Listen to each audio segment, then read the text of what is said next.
Ha? Nalaglag? Ayun po. Kumukuha kami ng ano. Ayun oh. Oh.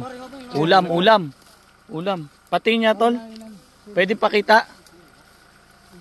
Ay. Ayan. Ayan, mangunguha po kami. Ay, nalalaglag. Ayan, ay, nalaglag. Tingnan na, ayun oh, ulam namin. Ngayong araw oh, sa lagubang lalagyan. Asa ba yung buho?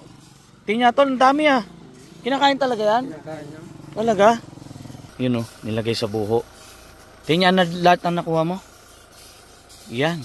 Kinakain talaga yan? Paano lahat ilulutuin sa buho? Tingnan tol. Paano nga ng isa? Prito.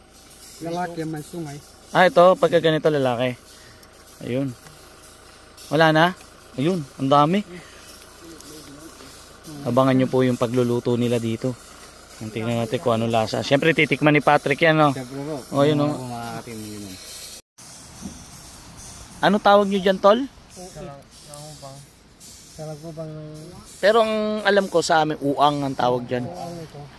Pero kami, sa amin, sa Bulacan, di yata kinakain yan. Di ako sure. Pero sa inyo kinakain? Kinakain namin. Tapos ang aalisin lang yung pakpak. Aalisin lang yung pakpak. Tapos diretso na dito. Ayan.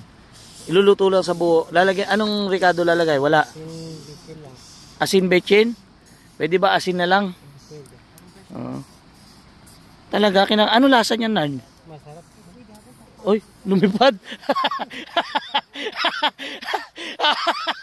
Okay. Lumipad yung isa. Hinabol ko, hindi na mahabol. Habulin niya pa yung isa eh. Ganun lang pala. Kinakain pala nila yan. Pero yan eh, sa amin, alam ko, ang tawag dyan sa Bulacan, uang. Pero sa kanila, salagubang. Di ba ang salagubang, yun yung maliit? Saka iba, wala siyang ganito to. Yung uang naman, yan ang alam ko, uang. isa lang yung ano niya. Yung Ayun, parikit na kami. Ang ganda na po ni nanay. Ayun, oh. Oh, parang prinsesa. Yan, nilagay na. Tapos ano ilalagay dyan? Asin. lagyan natin ng luya. Hindi pwede. Asin lang. Umakapit siya, no? Yun, okay na yan. Lalagyan lang daw ng asin. Matitikman natin mamaya. Titikman ko yan. Tikman mo yan. Hindi pwedeng hindi. Game. Tikman natin yan. Masarap talaga yan, ha? Ano lasa, Nard? Paliwanag mo nga. Masarap ito. Di ba lasang gatas? Hindi. Hindi. Oh, asin. Asan yung asin?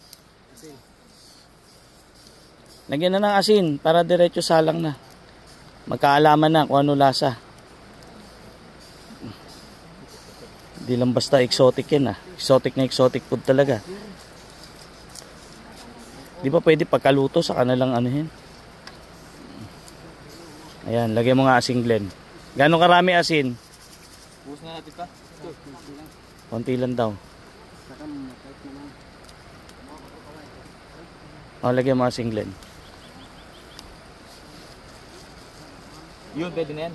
Dagdagan mo pa. Sige. Yeah. Pwede na. Salang. Ayan. Tingnan natin kung ano lasa niyan. Hindi na lagyan takip.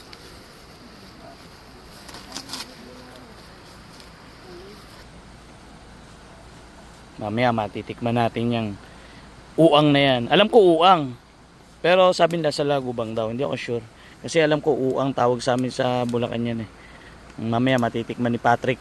Tingnan natin kung kakain si Patrick ng sa lagubang ba o uang. Bahala na kayo. Hindi ko kasi alam eh. Yan, tingnan nga natin. Masarap ba yan? Yan, dito. Game.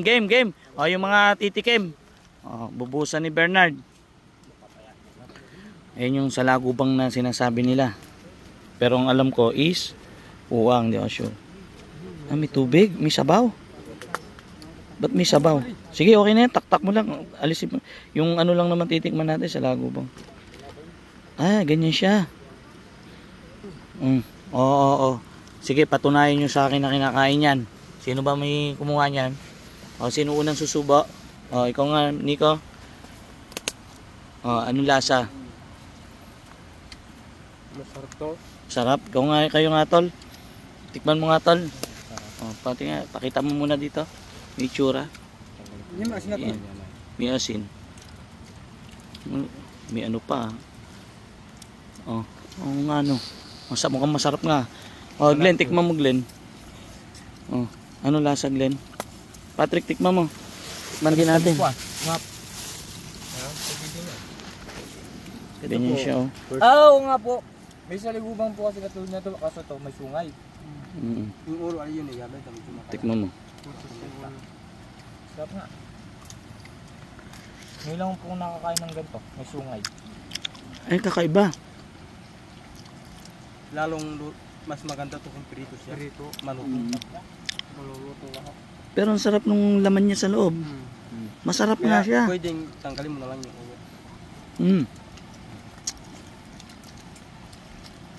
Kung isipin mo, parang hindi masarap, pero masarap. Ah, parang may karne din yung loob. Pakita pa natin. Masarap siya. Nay, tikman mo, Nay. Sa lagubang. Uang. Oh, ito. Tikman mo. Masarap. Bigyan nyo si Nanay. Tingnan natin kung makakain niya. Tikma. Sige, Nay. Oh, tikman mo. Tikme. Pakita me. Tikme. Masarap, no? Gulat nga rin ako, masarap eh. Parang sa lagubang. Masarap po, masarap. Promise.